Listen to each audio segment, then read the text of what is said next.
Hi అండి, welcome to my channel. ఇవాళ cabbage fry ఎలా చేయాలో చూద్దాం రండి. 1/2 kg క్యాబేజీ తీసుకొని కట్ చేసి పెట్టుకున్నానండి. 20 grams పెసరపప్పు తీసుకొని బాయిల్ చేసుకొని పక్కన పెట్టుకోవాలండి. ఇప్పుడు మనం కట్ చేసుకున్న క్యాబేజీని వేసుకొని 1/2 liter వాటర్ వేసుకొని 1 tablespoon సాల్ట్ వేసుకొని ఒక 90% కుక్ అయ్యేంత వరకు బాయిల్ చేసుకోవాలండి.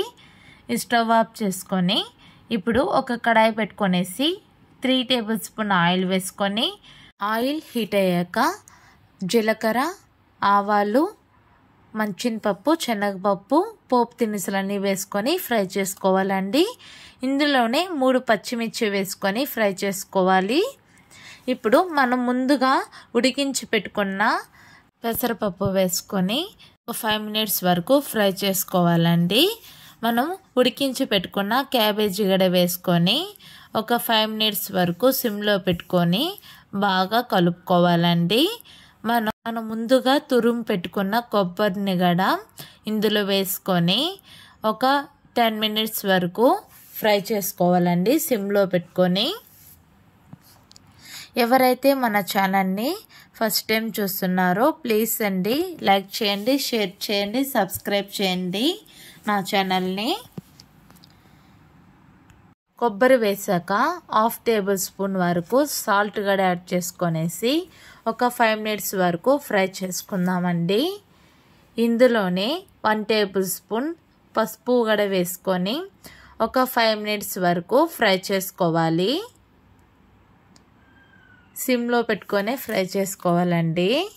1/2 glass వాటర్ని ఇందులో యాడ్ చేసుకొని కొబ్బరిలో పచ్చివాసన పోయేంత వరకు ఫ్రై చేసుకుందామండి. ఈ వీడియో మీకు నచ్చినట్లు అయితే నా YouTube channel name crazy NP couple అండి. కొత్తగా చూస్తున్న వారు అయితే నా ఛానల్ని సబ్స్క్రైబ్ చేయండి, మర్చిపోకుండా బెల్ ఐకాన్ కూడా ప్రెస్ చేయండి. 3 tablespoon కారం వేసుకొని ఒక 5 minutes వరకు ఫ్రై చేసుకోవాలండి. సిమ్లో పెట్టుకొని ఫ్రై చేసుకోవాలి. ఇందులోనే వేరుశనగల పొడిగడ వేసుకొని ఒక 2 minutes వరకు బాగా ఫ్రై చేసుకోవాలండి. లాస్ట్లో కొత్తిమీర, కరివేపాకు వేసుకొని స్టవ్ ఆఫ్ చేసుకోవాలండి.